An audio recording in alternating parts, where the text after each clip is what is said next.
বন্ধুরা, LIC agent হিসেবে আমরা প্রায়ই একটা কথা শুনি, আমার মিউচুয়াল ফান্ড আছে, এলআইসি করার দরকার নেই, ওখানে রিটার্ন বেশি।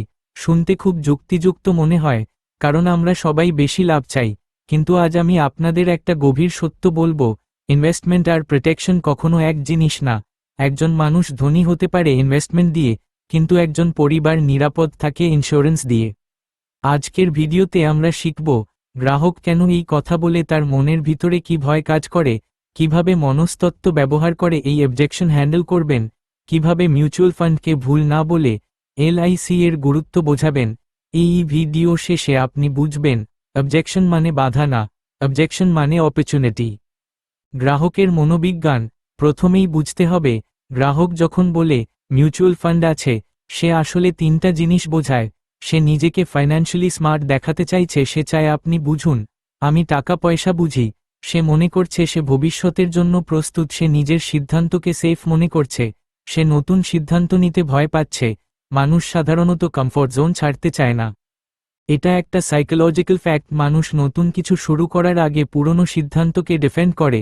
এখানেই অনেক এজেন্ট ভুল করে, মিউচুয়াল ফান্ডকে খারাপ বলতে শুরু করে।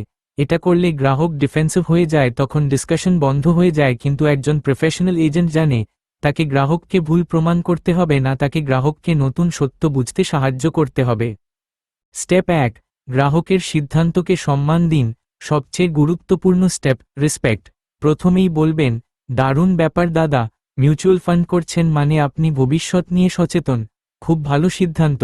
এই একটা লাইনে কি হয় জানেন, গ্রাহকের ইগো সেফ হয়, সে আপনাকে প্রতিপক্ষ ভাবে না, সে আপনার কথা শুনতে প্রস্তুত হয়। মনে রাখবেন, মানুষ তাকে সম্মান করে এমন মানুষের কাছ থেকেই শেখে।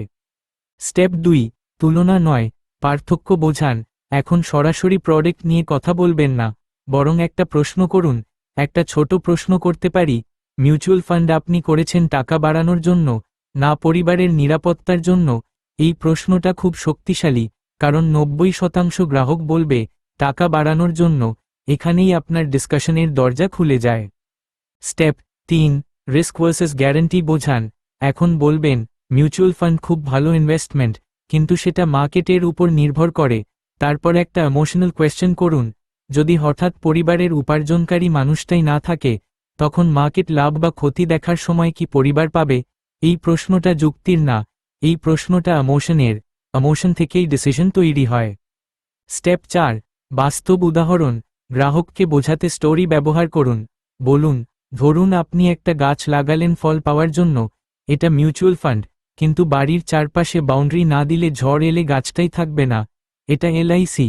তারপর পরিষ্কারভাবে বলুন, মিউচুয়াল ফান্ড সমান ওয়েলথ ক্রিয়েশন, এলআইসি সমান ওয়েলথ প্রোটেকশন, দুটো একসাথে থাকলে তবেই পরিবার নিরাপদ হয়। স্টেপ 5, গ্রাহকের মুখ থেকে সত্য বের করুন। এখন সবচেয়ে গুরুত্বপূর্ণ প্রশ্ন করুন, আপনি যদি মিউচুয়াল ফান্ড করে থাকেন, তাহলে নিশ্চয়ই চান আপনার পরিবার নিরাপদ থাকুক। আমি কি ভুল বলছি? এই জায়গায় প্রায় সব গ্রাহক বলবে, না, ঠিকই বলেছেন। এই একটা লাইন হলো সাইকোলজিক্যাল এগ্রিমেন্ট। এই জায়গা থেকেই ক্লোজিং শুরু হয়। লাইফ লেসন, বন্ধুরা, মনে রাখবেন, মানুষ টাকা জমায় নিজের জন্য, কিন্তু ইন্স্যুরেন্স করে নিজের অনুপস্থিতির জন্য। মিউচুয়াল ফান্ড আপনাকে ধনী বানাতে পারে, কিন্তু এলআইসি আপনার পরিবারকে ভিখারি হওয়া থেকে বাঁচাতে পারে। জীবনের সবচেয়ে বড় বুদ্ধিমানের কাজ হলো লাভের আগে নিরাপত্তাকে জায়গা দেওয়া, কারণ ঝড় এলে প্রথমে ছাদ বাঁচাতে হয়, তারপর ঘরের সাজসজ্জা দেখা যায়। আর যারা প্রতিদিন psychological sales tips, objection handling script, closing technique শিখতে চান, তাদের জন্য আছে আমার হোয়াটসঅ্যাপ প্রিমিয়াম গ্রুপ। প্রতিদিন 3টি প্র্যাকটিক্যাল সেলস মেসেজ দেওয়া হয়, লিঙ্ক প্রথম কমেন্টে দেওয়া আছে, আজই জয়েন করুন। আর ভিডিওটি ভালো লাগলে আমাদের পেজটি অবশ্যই ফলো করে রাখুন। আপনার এজেন্ট বন্ধুদের সাথেও শেয়ার করতে ভুলবেন না। ধন্যবাদ।